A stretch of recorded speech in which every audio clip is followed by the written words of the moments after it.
Technically speaking. Welcome to our Technically Untechnical Technology Talk, a NIWC Atlantic production, and an award-winning podcast with your hosts, Chelsie Holloway and Alex Jackson. Alex, back again. So how have you been? I'm doing pretty good. How are you doing? Good. And guess what? I'm still unplugged. I still am not on my social media apps. I deleted them about a month ago now. I can get on to my social media like via the computer, but I've done that maybe like twice in the last month. So I'm like super proud of myself. And I've noticed so many good benefits, Alex. So first of all, I did it so I'd be more present with my son, my toddler, of course. But the other good stuff is I'm more social without it. Like I actually call my friends instead of just liking a post, and I'm not getting bombarded with ads. So I'm saving money because I'm not doing as much online shopping. I'm pretty much in the same boat too. I've been really busy with other things, so I haven't had a chance to be on social media. We recently just had a disability awareness event. So for those listeners who may not know, I am in a wheelchair and am able to help promote events in the community. And so we just put together an anniversary celebration for the Americans with Disabilities Act. So I haven't had time for social media either, which is probably a good thing. Wait a second, Alex. I see your phone and I can tell it's lighting up with Facebook every minute. So I don't think you're telling the truth. What can I say? I'm just a popular guy. And for those of you who may not remember, that was Joe who just popped in our audio tech. Sometimes he likes to give his 2 cents, right, Joe? That's right. I got 3 cents. All right. So it's great to catch up. That sounds like it was an awesome event, Alex. I'm glad that you're busy with that. That's going to be a lot of fun. So woohoo. All right, so let's pivot now into today's topic. We've got a great show ahead of us. We are going to be talking about air traffic control towers. And when I think of air traffic control towers, I think of these huge structures built in one spot in an airfield. Well, no, that's not what we're talking about. We're talking about mobile ones. Coming up, we speak to Clayton Fronk and James Spivey about NIWC Atlantic's work creating these towers. Then Chief Petty Officer Brian Sexty joins us for a military moment about submarine training. So let's get comfy, turn up that volume, and let's get started. First off, we want to share with you our roundtable style chat with 2 brilliant engineers here at NIWC Atlantic. They explain to us how NIWC Atlantic supports the Federal Aviation Administration by upgrading their mobile air traffic control towers. Let's take a listen.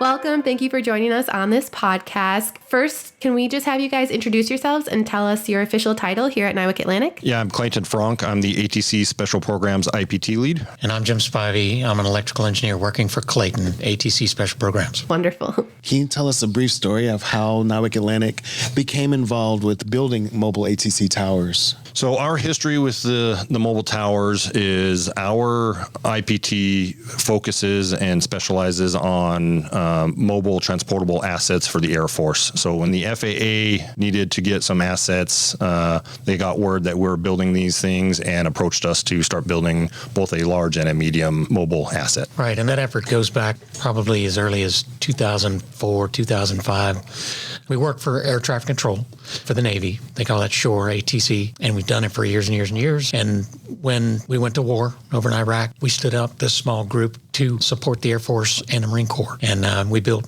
many mobile air traffic control systems to support that effort. Currently, you're working on a unique capability within these mobile ATC towers. Can you tell me a little bit about this specific project that you're working on? Right. The current asset we're working for the FAA is a medium mobile air traffic control tower, which is a trailerized small visual facility that can be pulled onto an airfield that needs it to support as a result to weather, or it could very well be that the air traffic control facility is down for a reason, or they're refurbing a system. It's a mobile asset that can provide the air traffic control systems necessary to keep the airfield up and operational and safe. The FAA created a new division or group called the Mobile Asset Sustainment Program, and their goal is basically to be able to support, restore, and maintain any air traffic control facility in the United States.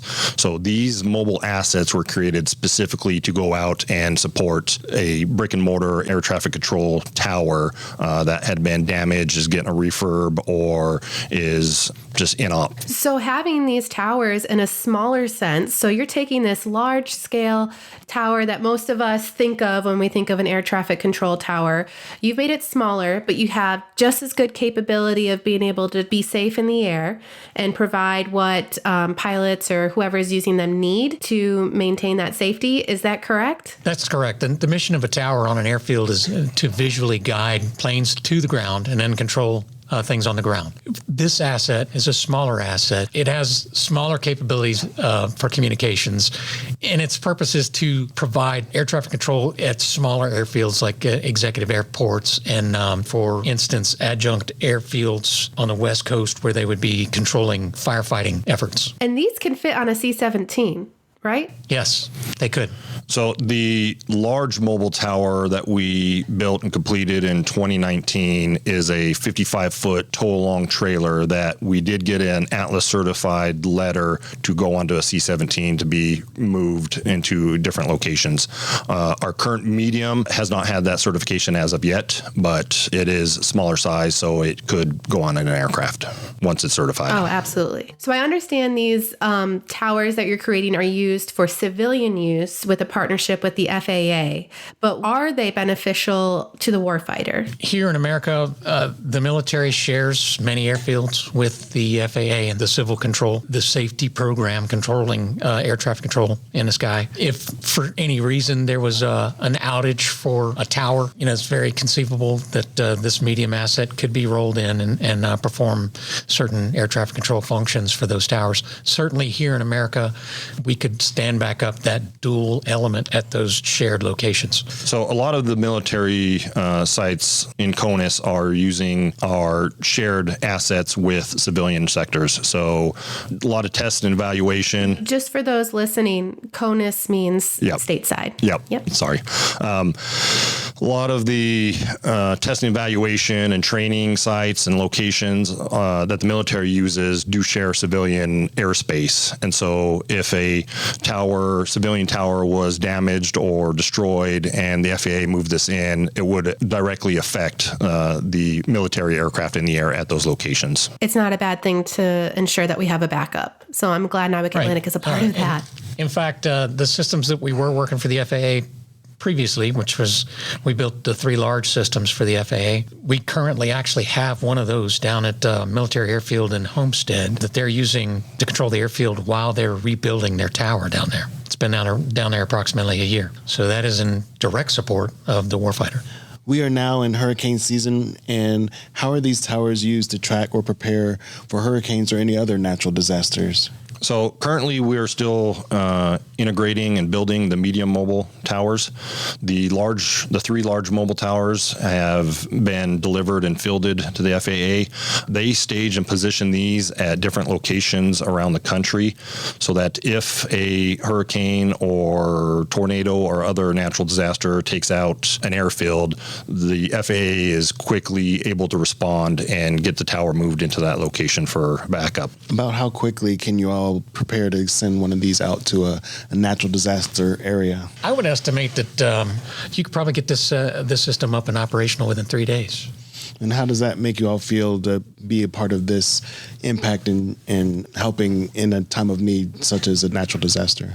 It certainly gives us some ownership in how the U.S. operates its safety in the skies. You guys mentioned that they're being used right now with wildfires, right? Correct. To help combat. So they do get used on the West Coast quite frequently to control airfields that have been set up temporarily to support and control air traffic in those zones for dropping water on fires.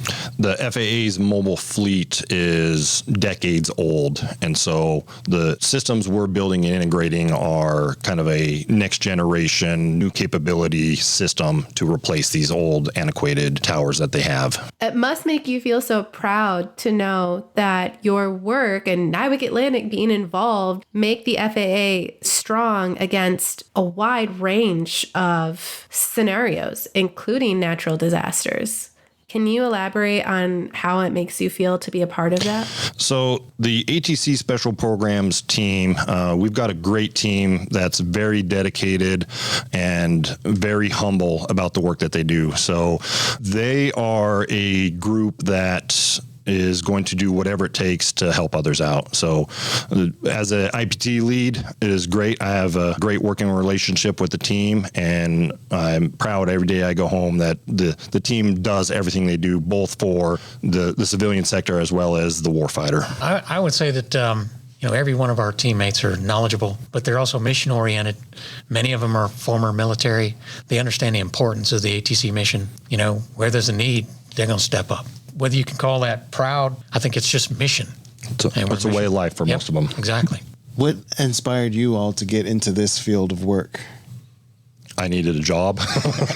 I can answer a little long. I used to be a facilities engineer and actually built several towers, and it's a niche world.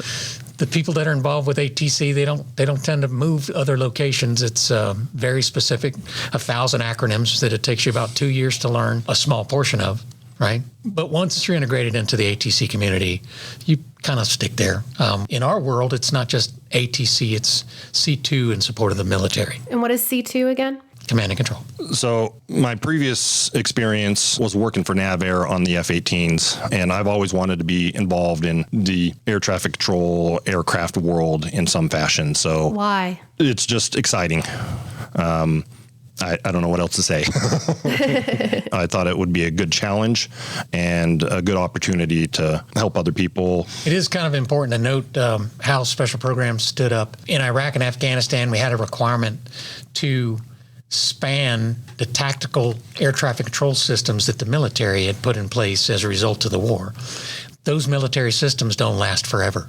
So our mission initially was to put in place something that could take those control systems and elongate that mission so that the civil side could stand up and replace those systems. And that's what we've done for the last 20 plus years, actually. Oh, wow. So most of the projects we talk about how we're helping the warfighter. And it sounds like yours went full circle. You helped the warfighter, and now you're helping the civil side. And then by extension, there's always that possibility of being able to help the warfighter again. So it's very cool to see how your program and your capabilities are kind of going back and forth, full circle, basically helping everyone. That sounds exciting. Yeah, and that's a perfect point. It's not just that we're air traffic control, sure, ATC, and as special programs, what we had to do to help the warfighter was to put those platforms into transportable facilities. Over the years, we honed those skills, even though the facility itself is not an air traffic control mission per se, but we honed our ability to put together rapidly transportable facilities. And with that experience, the FAA migrated to us to help them on their transportable facilities. Well, thank you so much for chatting with us. Thank you. Thank you. Been a pleasure. Alex, that was such a great chat with them. Our work seems so broad, like creating these mobile towers on a smaller scale has so many effects in so many areas. They're able to provide that communication we need across the spectrum of scenarios. So go NIWC Atlantic. It's really neat how they can help during natural disasters as well. It's imperative that they can put out this technology in a matter of days and can help in times of need. Right. Like how they said how they're able to communicate to get the airplanes to go over wildfires. We're able to communicate to possibly help with different scientists to study hurricanes. So all that aircraft, all that movement helped through communication with these towers. Yeah, super impressive. I loved it. I loved hearing about all of that. And now we're going to switch gears into our military moment. And we talked to Chief Sexty about his work with submarine technology and why he joined the Navy. Can you explain your role with NIWC Atlantic and what you do? Yeah, so I do submarine C4I training. So anytime a submarine gets a new IT suite or communication suite, I go out to the submarine and give them training one-on-one, or I develop training to deliver to one of our submarine schoolhouses so that they can deliver that training for us. And how is that important in creating information warfare solutions? I'd say it's important because it gives firsthand knowledge to the submarine sailors so that they can use all of our information warfare equipment effectively, and then also give me feedback that I can deliver to the program offices to design and develop the next generation of information warfare equipment. It's all pretty straightforward there. So how long have you been in the Navy? I've been in for 18 years, getting ready to retire in 2 more. That's exciting. Big plans after retirement? Big plans is to hopefully work for NIWC Atlantic doing submarine C4I training. Well, we'd probably be happy to have you. So that's great. Where do you see the technology going in the next 10 to 20 years for the Navy and for the warfighter? I think in the next 10 to 20 years, is probably going to focus a lot more on the incorporation of AI into our information warfare systems. So I think what I would like to see is a submarine officer of the deck to say, hey, Alexa, line up this or that circuit, and the ship is configured to be able to line that up automatically, taking into account all the external factors to make that happen efficiently. Have a little AI assistant. That'd be great. Absolutely. And I know that you're near retirement, but what got you interested in serving in the Navy? So what got me interested originally was that my dad was in the Navy, and he told me about how he got to travel to all these different places and do really cool stuff, and that's what I wanted to do. My plan initially was to do it for 4 years, get out, go to college, and then go do something else. But I loved it so much that I decided to make a career out of it. Why mess up a good thing? If you're loving it, stick with it. Thank you so much for chatting with us today. Thank you. It was great to hear, Alex, how he would like to continue working with NIWC Atlantic after his retirement. Yeah, who doesn't like retaining good talent? Oh, yeah, and that's all we have is good talent here. As always, to learn more about anything we've mentioned in the podcast, check out our social medias under NavWar or our NIWC Atlantic website, and links are in the description. That wraps up yet another episode. Thanks for listening. If you have a tip or story that you think should be included in this podcast, please contact us at our public affairs email address, which is listed in the description. Naval Information Warfare Center Atlantic, also known as NIWC, is the East Coast branch of the Naval Information Warfare Systems Command within the Department of the Navy. We develop a range of technologies that provide state-of-the-art capabilities to the United States military.